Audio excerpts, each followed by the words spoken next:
بسم اللہ الرحمن الرحیم۔ اعوذ باللہ من الشیطان اللعین الرجیم، بسم اللہ الرحمن الرحیم، وبہ نستعین وهو خیر ناصر ومعین۔ عزیز طلاب کرام، ہماری جو گفتگو ہے وہ مقصد خامس یعنی امامت کے بارے میں ہے، جس کے مسئلہ اولا یعنی امام کا منصوص پھر اللہ ہونا چاہیے کے بارے میں ہماری بحث اور گفتگو جاری ہے۔ تو اس میں ہم نے سب سے پہلے اہمیت انتخاب بیان نصب امام و خلیفہ کو ذکر کیا تھا، اور اس کے بعد جب ہم نے اس کی اہمیت کو جان لیا تو اس کے بعد ہم نے ایک اور نقطے کی طرف اشارہ کیا تھا۔ جب یہ چیز اہم چیز ہے تو اس کی انتخاب کا طریقہ کار کیا ہونا چاہیے؟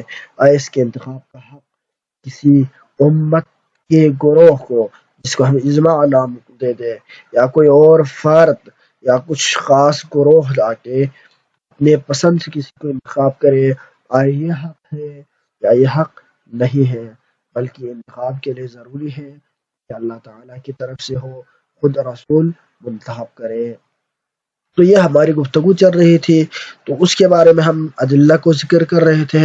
آج جو ہماری دلیل ہے کہ انتخاب کا امت کو حق نہیں ہے، اس کے اوپر ہماری 14ویں دلیل ہے، اور اس کے بعد اس دلیل کے اوپر ایک شبہ پیدا ہو گیا کچھ لوگوں کو، اب اس شبہ کو بھی ذکر کریں گے اور اس کے جواب بھی بیان کریں گے۔ تو آئیے یہ دلیل ہم عرض کرتے ہیں۔ دلیل نمبر 14ویں دلیل یہ ہے کہ اگر اختیار خلیفہ امت کے اختیار میں ہو تو باقی احکامات دین کی اجرا کا حق بھی امت اور اجماع کو حاصل ہونی چاہیے، جس کو کوئی بھی قبول نہیں کرتا۔ یعنی اگر اب سب سے اہم جو مسئلہ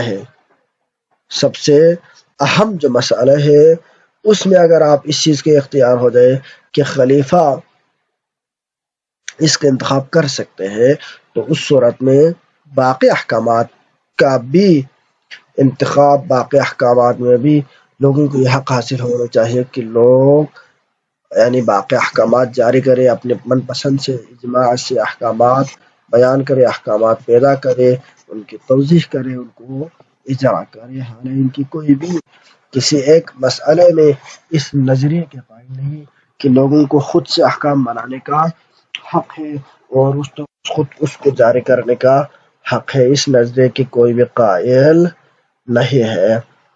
لہذا جب آپ عام چیزوں میں اس چیز کے قائل نہیں ہے تو یہاں پر مسئلہ خلافت میں بھی اس چیز کے قائل نہیں ہونی چاہیے۔ دوسری جانب سے آپ اس چیز کا ایک لازمی ہے، اس طرح کے اسی طرح کا ایک تھوڑا سا مشابہ ہم نے قول پہلے بھی ذکر کیا تھا، اب اس کو دوسرے اگر الفاظ میں اسی کو دوسری پیرائی میں دیکھنا چاہے تو یہ کہ اگر آپ دوسری پیرائی میں اس چیز کو دیکھنا چاہے تو یہ کہ اگر آپ اس کو قبول کرتے ہیں کہ لوگوں کو حق ہے کہ خلیفہ کا انتخاب کرے، اور دوسری جانب سے جا کے لوگ یعنی خلیفہ کو انتخاب کر بھی سکتے ہیں، اور نہ صرف خلیفہ کو انتخاب کر سکتے ہیں بلکہ باقی احکامات بھی وہ خود سے بیان کر سکتے ہیں اور اس کو بنا سکتے ہیں، تو اس کا لازمہ یہ آ گیا کہ جو انبیاء علیہ السلام مبعوث ہوئے ہیں ان کی طرف سے جو احکامات کی تلقین دی جاتی ہے، یہ ساری چیزیں کیا ہو جائے گا؟ لاغو ہو جائے گا۔ کیونکہ انبیاء علیہ السلام مبعوث ہوئے ہیں لیزکیہم، لیعلمہم الکتاب والحکمہ ویزکیہم، یعنی لوگوں کے تزکیے کے لیے انبیاء تشریف لائے ہیں، تعلیم دین، تعلیم احکام کے لیے انبیاء تشریف لائے ہیں۔ اگر آپ اس چیز کا دروازہ پہلے سے بند کر دیں کہ اللہ تعالیٰ کی طرف سے احکام آنے کی ضرورت ہی نہیں ہے اور لوگ خود سے احکامات بنا سکتے ہیں، اس کا اجرا کر سکتے ہیں، تو جب لوگوں کو ہی اس چیز کا آپ نے حق دے دیا تو آپ کس معنی میں کہتے ہیں کہ انبیاء جائے اور اللہ کے احکامات کو اس کو بیان کریں، کیونکہ آپ اللہ کے احکام کو مان ہی نہیں رہے، آپ اللہ کو احکام بیان کرنے کا، اجرا کرنے کا، آپ اس چیز کو اللہ کو حق ہی نہیں دے رہے، آپ اللہ کو کسی چیز کا حق ہی نہیں دے رہے، تو کس چیز کو بیان کرنے کے لیے انبیاء آئیں گے؟ تو آپ پورے کے پورے سلسلے انبیاء کو ایک لحاظ سے ڈینائی کر رہے ہیں۔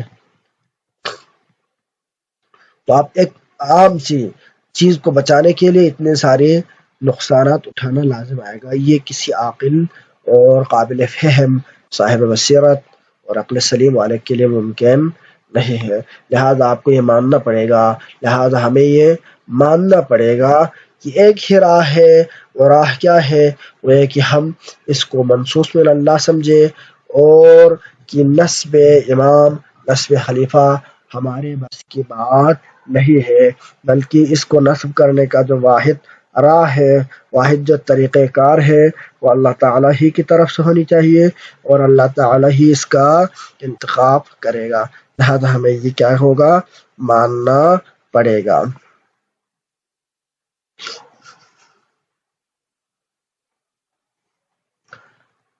اب اس چیز کو جب ہم مانیں گے تو بعثت انبیاء ہی لاگو ہو جائیں گے، اور دوسرے اگر یعنی اس اعتراض سے بچنے کے لیے آپ کو کیا ماننا پڑے گا؟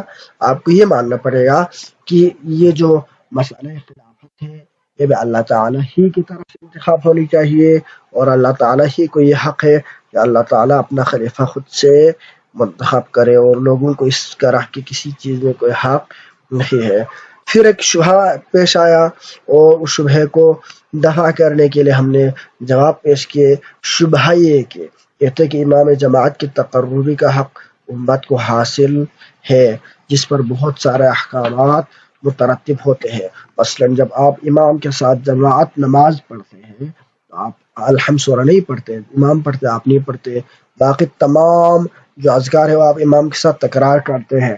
اگر پھر جا کے امام اگر یعنی افعال میں آپ امام سے پہلے نہیں جا سکتے، اگر رکوع میں پہلے نہیں جا سکتے، سجدے میں امام سے پہلے نہیں جا سکتے، اس سے یعنی رکوع سے کھڑا امام سے پہلے نہیں ہو سکتے، اس کے علاوہ بہت سارے اور بھی احکام ہیں، آپ ان میں امام سے پہلے نہیں جا سکتے، نہیں کر سکتے، اس پہ آپ کو امام کی افعال میں پیروی ضروری ہے، یعنی گویا کہ آپ اس کے احکامات کے فالوورز ہیں۔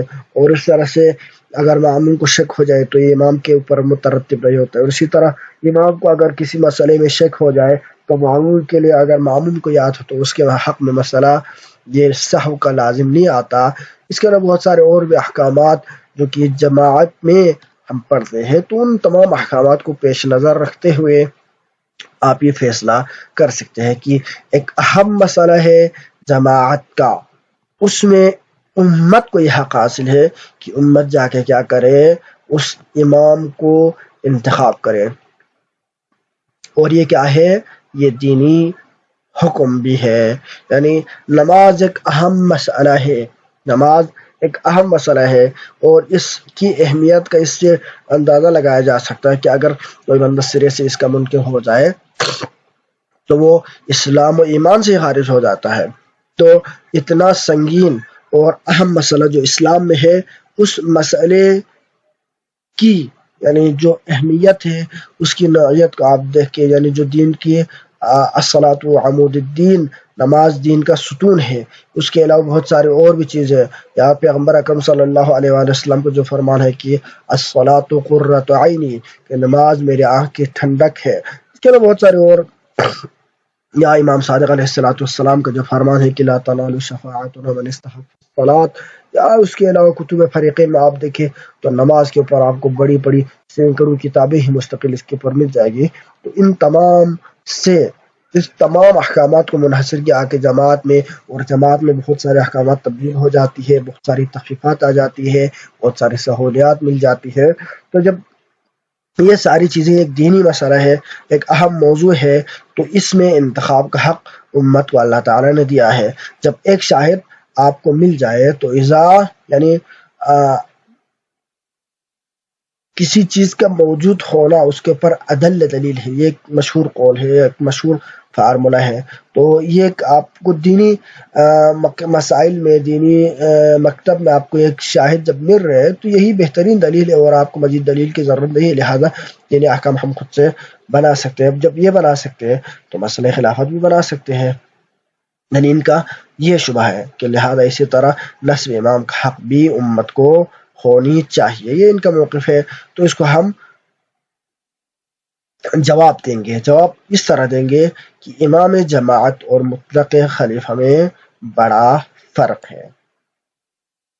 آپ یعنی ایک پیرائے سے، ایک پہلو سے، ایک جہت سے آپ اشتباہ نہیں کر رہے، بلکہ آپ کئی جہات سے، کئی پہلوؤں سے آپ اشتباہ کر رہے ہیں. آپ کوئی بات سرے سے سمجھ ہی نہیں ہے. سب سے پہلے ہے کہ ان دونوں کو آپ کمپیئر نہیں کر سکتے کہ ایک کو آپ ثابت کر بھی سکو کہ مثلا اگر امام جماعت کے انتخاب کا حق، یعنی یہ جو ہم نے پہلے جو دلیل پیش کی ہے وہ بطور تنزلی ہم نے پیش کی ہے، بطور تنزلی اس طرح سے کہ اگر یعنی بہت سارے ہم نے ٹھوس ادلہ پیش کیے، تو ان میں سے ایک ضمنی دلیل بھی ہے کہ یعنی احکامات کے وضع کا اختیار لوگوں کے پاس نہیں ہے. تو اگر آپ ان میں سے کسی ایک کو پیش کرو گے تب جا کے ہم اس چیز کو قبول کریں گے. خلافت کا ہم مسئلہ ہے تو پھر اس میں شاید امکان بچ جائے. تو ہم نے تنزلی وہاں پر ایک ادلہ پیش کی ہے. تو آپ اسی چیز کو پکڑ کے آپ جماعت کو لائیں گے.